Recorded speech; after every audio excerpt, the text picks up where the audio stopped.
Hello everybody, myself is Avinash Garnale.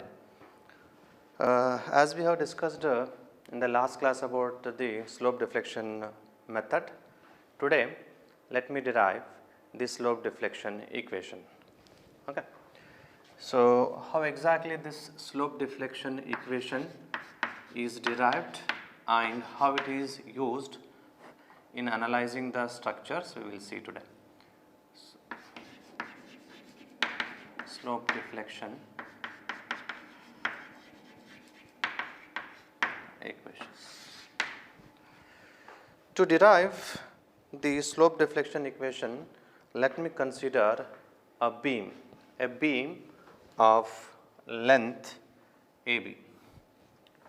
See here. So what I will do, I will consider a beam AB of length L.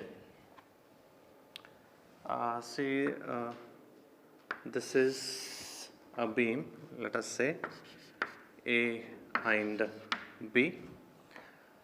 This beam is loaded with a general loading. Okay, I am not going to consider any specific loading like a point load, or it may be a UDL or UVL. As we are trying to derive a generalized equation, so let me consider a general loading case. Let us call it as W, and even you can see here I am not considering any specific type of the supports to make the equation as general one. Okay. So here, so whenever a beam which has a length L and let us say its EI value is constant, when this beam is subjected to, when a beam which is shown in the figure A is subjected to some kind of loading, it will undergo the deformations. Okay. So deformations may be like, it may be a rotations at the end A and B, theta A and theta B, or it may be a translation displacement, like it may be a deflection at B or it may be a deflection at A. So maybe chances are there to undergo the deformations and the rotations. So let us consider all those possible deformations in the beam so that we can derive a general equations for the slope deflection. So if you see this beam carefully, then because of the general loading system on the beam, the chances of undergoing the deformation is here. So let us assume that this beam is undergoing the deformation. So this dotted line shows the deformed shape of the beam AB, so which represents a deflection of the, or this sinking of the support B. Let me call this as delta, and this beam has a rotation. Let me call this as the theta A. Similarly, if I say this beam is undergoing some rotation here, okay, so let me call this as the theta B. Maybe chances are there. Okay. So what I am trying to do here is I am trying to consider all the possible displacement which may occur in a beam which is loaded. So if you see this beam carefully, you can see there are many different types of possible displacement which may occur in a beam, which are finally leading to the development of the bending moment. Now here I can see that this beam, it is developing the bending moment because of the many reasons. The first one is the loading condition. The loading condition may be anything, either it may be a point load or it may be a UDL or it may be a UVL, anything. So because of that loading, some bending moments are developing in the member or in the beam AB. And also because of these rotations, that is theta A and theta B, the possibilities of developing the bending moment in the beams are there. Similarly, because of this translational displacement, because of this also there is a chances of developing the bending moment. So what I will do here is, instead of considering all these parameters into a single time, so let us consider them as a individual cases. See, now I will consider the beam AB as it is.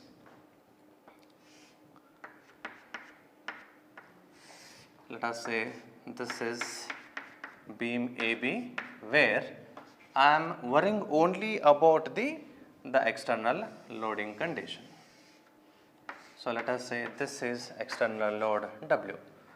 Because of this external loading, there may be a development of bending moments at the end.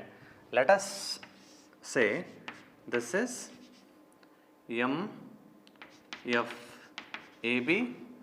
and this as MFBA.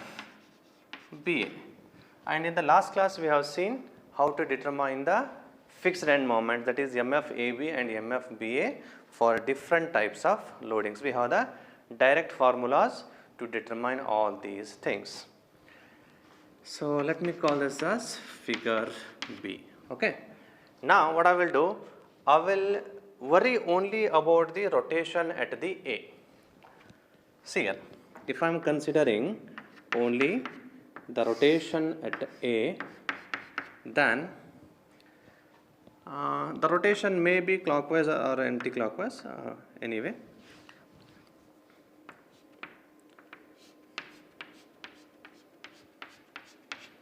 Let us say this is the rotation at A, this is theta A,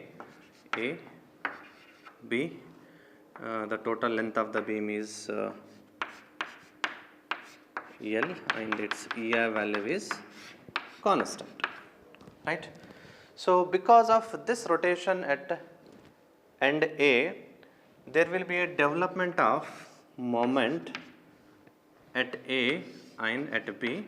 So let me call this as M dash AB and this as M dash BA. Now we know that because of a rotation at any end, the bending moment developed at that location, it is 4 EI by L, and here it is 2 EI by L. So these are the bending moment developed at the end A and B because of the rotation of end A. So let me call this as figure C, right. Now I will consider one more case, that is the rotation of the end B. So let us say this member is undergoing, this end is undergoing a rotation. So let me call this as theta B, this is AB. Because of this rotation, there will be again development of bending moment at ends.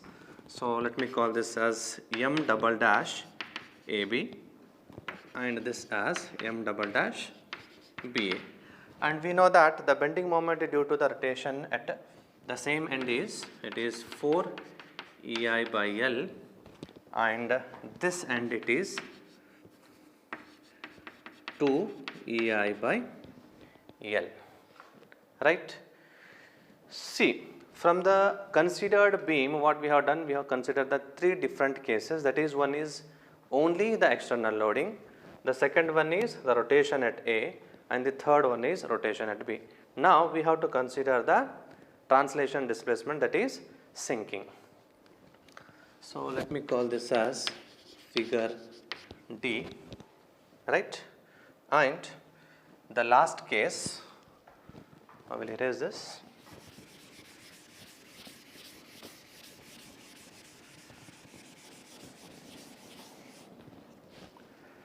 In the last case, I am going to consider the displacement of end B.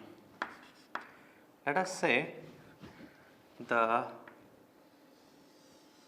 beam is undergoing a translation deformation by delta vertically downwards. So because of this, again there will be a development of moments at the end. Let me call them as m triple dash BA and m triple dash AB. So we know that it is minus 6 EI delta by L square, and this is also minus 6 EI delta by L square.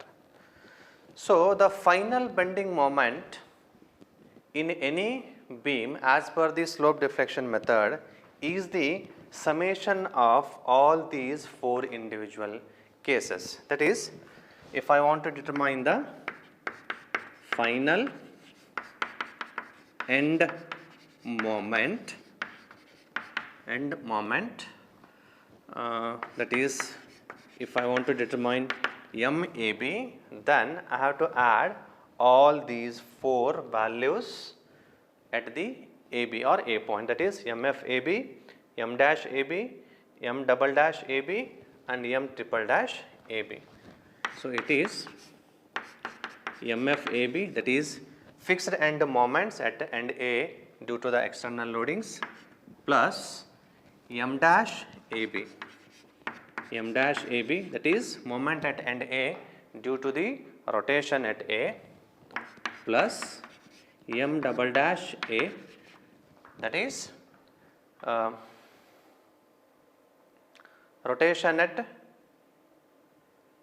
A due to the moment at A due to the rotation at B, plus M triple dash AB. Right. Now here one thing we have to observe. So how much should be the rotation at these locations? That is, as we are trying to determine the bending moment about A and B, so I have to consider the rotation values at A. That is, it will be 4 EI into theta A by L, and this is also 4 EI theta A, even though we are determining the bending moment at B point, but still we have to consider the rotation at A. Similarly, on this case, we are determining the bending moment due to the rotation at B. Even though we are determining the moment at A, we have to consider the rotation from the B. So this will be 2 EI into theta B, and this is also 2 EI into theta B by L. So in that case, our final equation for MAB will be, so MFAB will remains as it is, as it depends on the type of the loading. So M dash AB value will be 4 EI theta A by L, plus M double dash AB value will be 2 EI theta B by L, minus, because of this negative sign I will take it as minus, M triple dash AB will be minus 6 EI delta by L square. So here in this equation you can see that EI is constant, so I can take out the EI value, and here I can take the 2. So MAB is equals to, I will keep this term MFAB as it is, plus I will take 2 EI as common and also L. So if I take 2 EI by L as a common factor, so I will remain with 2 theta A plus here theta B minus 3 delta by L. So this is the standard generalized equation to determine the bending moment at A, that is MAB. So this generalized equation can be used to determine the bending moment, that is final bending moment of any beam at left. Similarly, we have to write one more equation on the right side, that is MBA. So here MBA is equals to, it is almost similar to the previous case, MFBA plus M dash BA plus M double dash BA plus M triple dash BA. So MFBA will remains constant, MFBA plus M dash BA is okay. So the MBA value we can derive it to the, so MFBA will remains as it is, MFBA plus, so 2 EI by L, sorry 2 EI theta A by L plus 4 EI theta B by L. So you can see that I can take 2 EI by L as the common. So I will remain with theta A plus 2 times of theta B minus 3 delta by L. So even you can rewrite this as MBA plus equals to MFBA plus 2 EI by L into 2 theta B plus theta A minus 3 delta by L. So this is the generalized equation of bending moment at end B, which we can use to derive the final end moment for any type of beam with any support condition and any type of loading. So based on these two equations, we can analyze any type of indeterminate structures. Okay.